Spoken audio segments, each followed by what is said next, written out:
Assalamualaikum warahmatullahi wabarakatuh. Perkenalkan, nama saya Rismawati dengan NIM 90500123137. Saya akan menjelaskan terkait materi kebijakan pendapatan dan kebijakan belanja ekonomi Islam. Yang pertama, materi kebijakan pendapatan ekonomi Islam. Kebijakan pendapatan dalam ekonomi Islam adalah strategi dan langkah-langkah yang diambil oleh pemerintah untuk memperoleh dan mengatur sumber-sumber pendapatan negara yang berdasarkan pada prinsip syariah.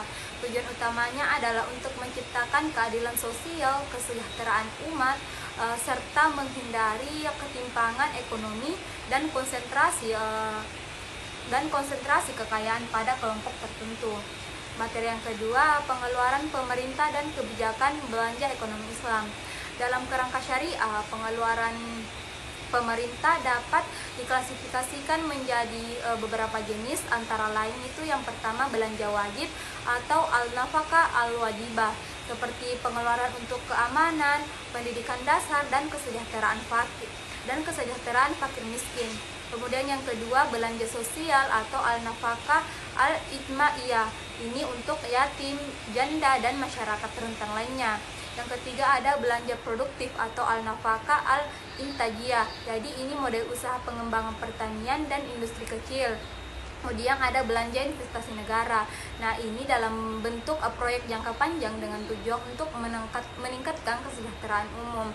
Prinsip utamanya dalam semua jenis pengeluaran ini adalah tidak bertentangan dengan syariah dan bermanfaat luas bagi masyarakat. Yang ketiga itu materi terkait utang pemerintah, di mana utang pemerintah adalah atau government debt adalah kewajiban finansial yang timbul akibat peminjaman dana oleh negara untuk membiayai defisit anggaran, pembiayaan pembangunan, atau kebutuhan darurat. Dalam sistem ekonomi konvensional, utang dianggap sebagai instrumen fiskal yang lumrah untuk menopang pertumbuhan ekonomi dan membiayai belanja publik. Namun dalam sistem ekonomi Islam, utang negara harus ditinjau secara berhati-hati berdasarkan prinsip syariah, mengingat adanya larangan terhadap riba atau bunga dan prinsip tanggung jawab fiskal yang amanah dalam pengelolaan dana publik. Sekian materi yang saya jelaskan terkait materi ini. Wassalamualaikum warahmatullahi wabarakatuh.